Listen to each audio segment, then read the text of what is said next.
Bonjour et merci d'être à l'écoute de The Sound of Elsa's Bands, le podcast qui vous fait découvrir des auteurs, compositeurs, interprètes des groupes de rock, pop, metal, folk, jazz, électro et tous ceux que l'on ne peut pas mettre dans une case. Ils vous racontent leurs histoires, leurs projets, leurs actualités, leurs anecdotes et vous donneront rendez-vous dans les endroits où vous pourrez les voir et les écouter. The Sound of Elsa's Bands, c'est l'actu des musiciens en Alsace.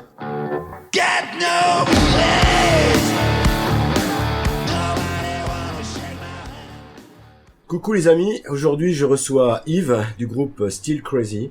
Ce groupe est composé de 5 musiciens. Ils font des reprises de standards des années 70. Salut Yves, tu vas nous présenter donc les membres du groupe. Oui, salut Philippe, avec plaisir bien sûr. Bonjour aux auditrices, je commence par les dames bien sûr et aux auditeurs. Still Crazy c'est une réunion de potes finalement. La genèse date de 2004. C'est mon fils qui m'énervait avec ses cours de maths. Et donc je me suis dit en 2004, je vais lui montrer que j'arrive à jouer de la guitare aussi bien que lui. Ça a été ma première erreur à ce niveau-là. Donc on va dire que 20 ans après, je me rends compte que j'y arriverai jamais à son niveau. Voilà. Mais ça nous a pas empêché de créer ce groupe qui s'appelait les Dinosaures. Donc en l'occurrence, il y avait un batteur et deux guitares, moi et puis Christian. Donc ça a duré à peu près une année. Et puis on s'est dit on va se structurer un peu, on va faire ça comme il faut. Donc on s'est acheté des instruments, tout ce qu'il fallait. On a construit un local de répétition qui faisait même salle de concert en l'occurrence dans mon ancienne entreprise.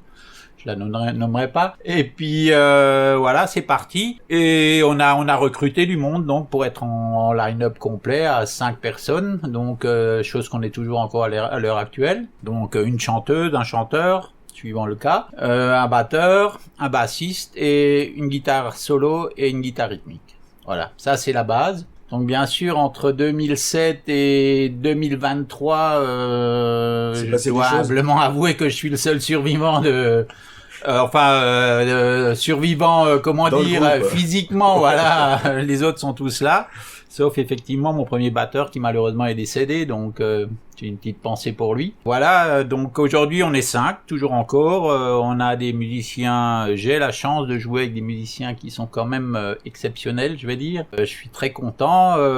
D'ailleurs, on a exceptionnellement ce soir, parce qu'on joue ce soir, donc c'est samedi 25, quand vous entendez ça, ce sera déjà fini. C'est ça. Ça aura fait le tour du monde, je pense, en Mondiovision, c'est prévu. Probablement. Voilà. On a Clara Henry, que je tiens à remercier, c'est une guitariste exceptionnelle qui nous vient des Vosges, qui a 17 ans en l'occurrence, qui prépare son bac. Elle a ses premières épreuves la semaine prochaine, donc autant dire qu'elle a travaillé notre setlist avec soin depuis 3 mois, aux grandes dames de sa maman, qu'il aurait préféré en train de travailler son programme d'examen. Et puis c'est une guitariste virtuose exceptionnelle qui joue régulièrement avec des grands groupes de reprises qui passent dans l'est de la France. Clara, que vous aurez l'occasion de voir sur les vidéos, certainement, qui seront... Oui, le concert de ce soir sera entièrement filmé. C'est vrai, il sera pas en Mondiovision et mis en direct d'ailleurs. Non, mais il sera sur YouTube. Oui, il sera sur YouTube. Il sera donc en Mondiovision. Ça nous permet de couper, de rajouter des petits passages spéciaux et puis voilà quoi. Parfait. Donc vous avez recruté aussi une nouvelle chanteuse. Oui, on a une chanteuse exceptionnelle, Solène Martin, qu'on retrouve sur son site YouTube, qui fait énormément de chansons, de reprises en l'occurrence, de vraiment de tous les styles, qui est éclectique, qui a une voix merveilleuse, qui en surprendra plus d'un ou plus d'une si vous ne la connaissez pas. Allez sur son site, c'est vraiment exceptionnel. Voilà, Solène Martin, donc la chanteuse. On a Pascal Spitz, qui est notre soliste attitré, qui lui, j'ai une petite pensée pour lui, il a une soirée cassoulet ce soir. Ah. Donc voilà, il va passer aux instruments avant. On a Johnny Boffa, que beaucoup de monde connaît, on connaît bien qui Johnny, est un excellent... On connaît aussi le chien de Johnny Boffa. Les chiens. Alors j'en profite pour donner un petit bonjour à Gino et Pépette, ces deux gros chiens qui sont magnifiques, et à Pascal, son épouse, bien sûr. Dans l'ordre, je dirais plutôt à Pascal et à Gino et Pépette, voilà. À Gino et Pépette, c'est Gino ou Pépette qui était sur le clip de Doylen? C'est Gino. C'est Gino. Ok.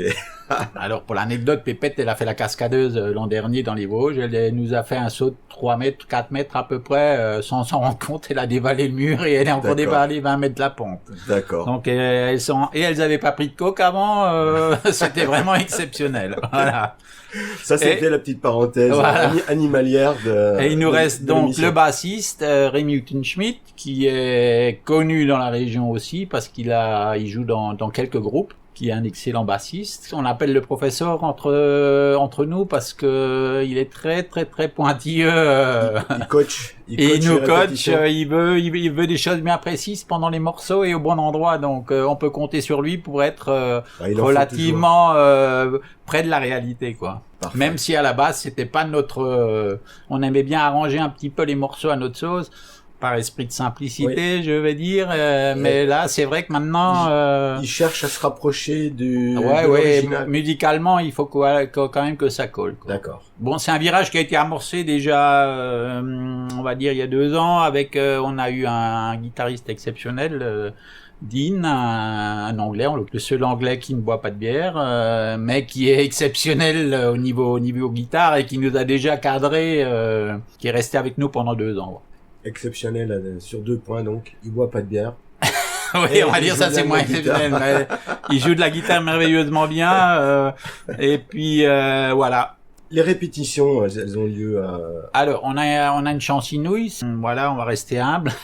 Depuis que Woodstock Guitar a ouvert en 2014, on profite de la salle de concert pour faire nos répétitions. Voilà, c'était à la base, c'était une chose avérée, c'était mon petit plaisir à moi de pouvoir faire ça ici.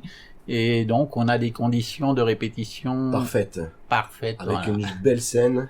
Une très belle scène, on va dire que pour Still Crazy, c'est pratiquement un concert par semaine. Ouais. Il nous manque que le public. Mais ça c'est secondaire. On a envisagé d'installer une toile de 10 mètres par 4 avec le film de Woodstock qui défile devant les musiciens, donc pour avoir 600 000 personnes à nos répètes et puis la bande son qui va bien avec, voilà. Donc on n'est pas à plaindre à ce niveau-là. Ouais, en effet, ouais. C'est vrai que pour ceux qui ne connaissent pas Woodstock Guitar, eh bien, si vous venez au concert chez Woodstock Guitar, vous verrez en même temps la salle de répétition de Still Crazy.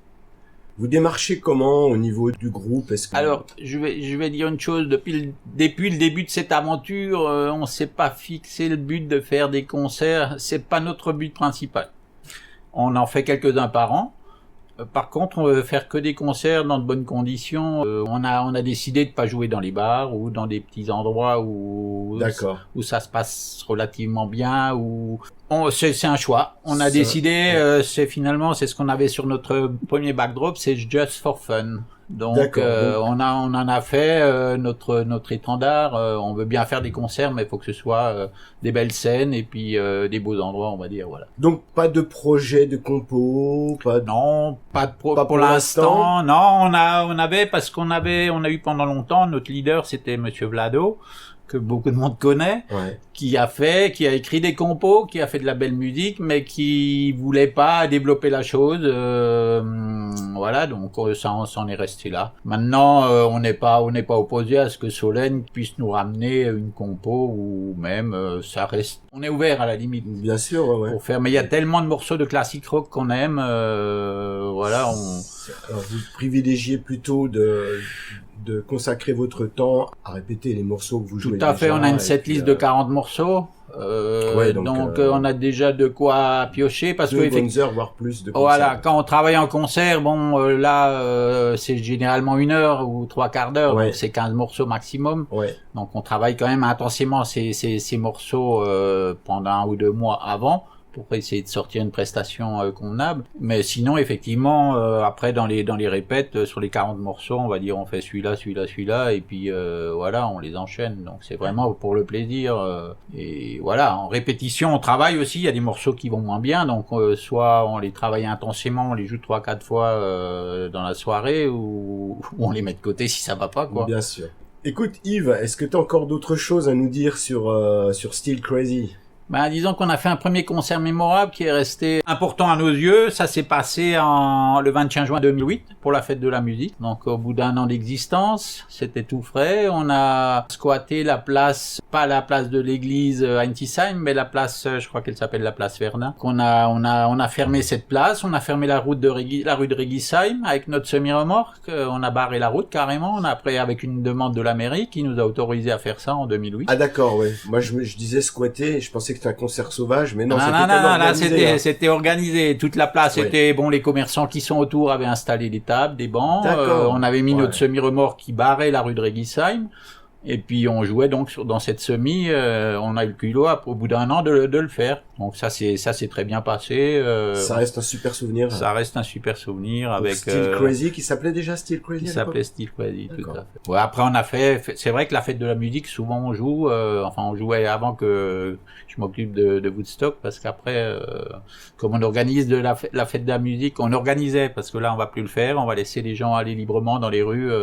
Finalement, ça reste une scène ouverte, c'est les rues, et puis c'est en espérant qu'il fasse beau, voilà. Et puis on essayait d'organiser un concert à chaque fête de la musique. C'était finalement un objectif annuel qu'on avait systématiquement. On s'est fait plaisir, on en a fait quelques-unes, ouais. Et quand on n'en fait pas, on va prendre du plaisir à écouter tous les autres groupes, parce que il y a tellement de groupes, de bons groupes dans la région.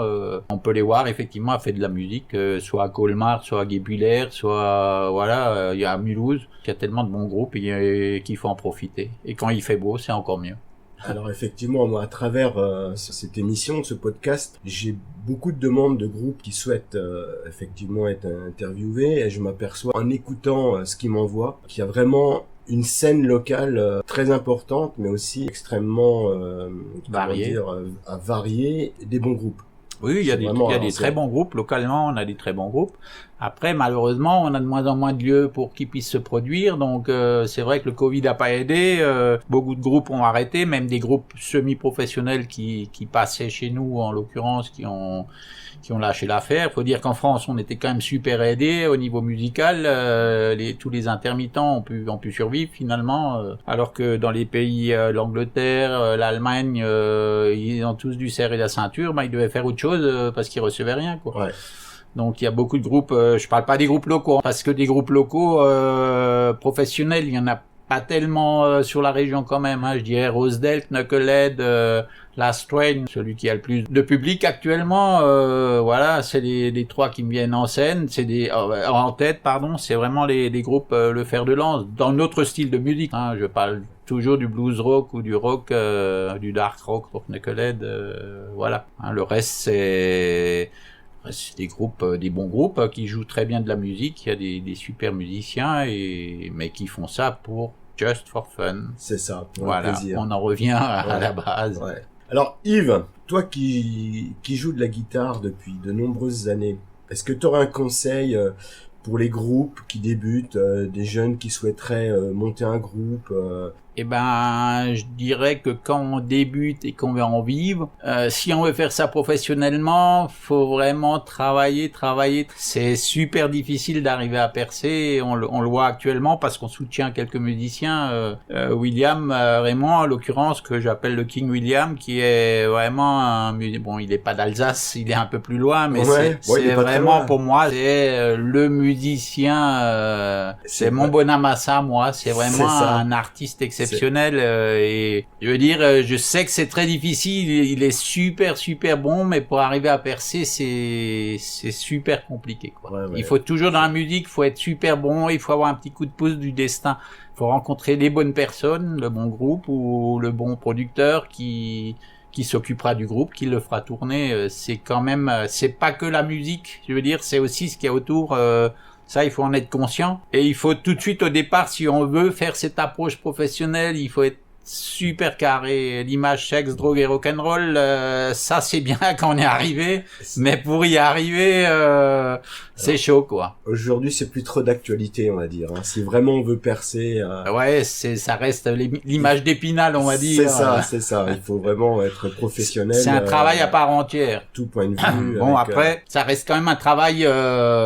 ça reste un travail agréable, on va dire, même si les tout bons travaillent 7-8 heures par jour sur leur instrument, entre 7-8 heures dans sa chambre ou dans son local de répète et 7-8 heures à la chaîne, je pense qu'il y a pas photo. Si on a les capacités et la volonté de le faire, parce qu'il faut les capacités et la volonté, il faut se donner la peine, quoi. C'est ça. Après, il faut avoir le petit coup de pouce, la chance aussi, parce qu'il y a, comme on disait tout à l'heure, il y a tellement de bons musiciens que si on n'a pas un développement derrière, il c'est faut très compliqué. faut que les planètes soient alignées. C'est et ça aussi. Parce qu'en plus, dans le rock ou le blues rock, le type de musique qu'on aime et qu'on pratique, on va dire qu'aujourd'hui, c'est plus tout à fait C'est un peu en perte de vitesse, c'est plus trop d'actualité chez les rock'n'roll is not plus dead, jeunes. mais... On y croit encore. Oui, je vois bien à l'âge moyen des gens qui viennent écouter les concerts qu'on est plutôt à 50 ans qu'à 20, malheureusement, ou à 25 ans. Donc, le public est d'autant plus restreint, donc voilà. C'est plus comme dans les années 70. Donc, il faut pas hésiter, faut travailler, faut y croire, faut rencontrer des gens, faut se déplacer, faut se donner les moyens d'y arriver. Ça tombera pas tout seul comme ça, parce que, comme dit, des bons groupes, il y en a beaucoup, il y a beaucoup d'excellents musiciens. Il faut ce petit coup de pouce du destin, en plus du talent. Écoute Yves, est-ce qu'on peut conclure sur ce sûr. conseil? T'avais encore d'autres choses à... Non, je voulais te remercier déjà d'être venu pour faire ce podcast. On te souhaite aussi à ta chaîne et à toi-même toute la possibilité d'évoluer dans le bon sens. Écoute, espérons. D'autant plus que tu es quand même un musicien dans l'âme. Tu es bassiste et donc batteur. T'écluses aussi les scènes de la région. Tu sais que c'est difficile et puis t'es un passionné comme nous, just for fun. Alors plutôt de la passion que le désir de percer, puisque mais c'est le plus important à nos âges. Je veux dire, on est un peu dans la même tranche. Je dirais pas laquelle parce que on est retraités les deux. Ouais. Donc je vous laisse deviner, mais c'est ça qui nous guide et qui nous motive finalement. Tout à fait. On l'a dans le sang, on est né avec, et puis... j'espère qu'on mourra avec, finalement. Il y a de grandes chances. Le plus tard possible, hein. Bon, on va peut-être pas dire qu'on va mourir sur scène, quand même. Non! Quoique, s'il y a deux, trois groupies qui s'occupent de nous derrière le mur d'enceinte, après tout, c'est une mort, insolite. Ok, écoute Yves, merci infiniment. Alors merci pour d'avoir accepté de présenter Still Crazy et aussi merci de m'accueillir chez Woodstock Guitar à nouveau pour réaliser cette interview. Donc à très bientôt, longue vie à Still Crazy. À très bientôt. Alors je vais dire bon concert pour ce soir, mais effectivement quand l'émission passera, ce concert aura déjà eu lieu puisqu'aujourd'hui on est le 25 février. Donc on aura de toute façon l'occasion de vous revoir sur de prochaines dates. Donc à très bientôt. Avec grand plaisir. Ciao.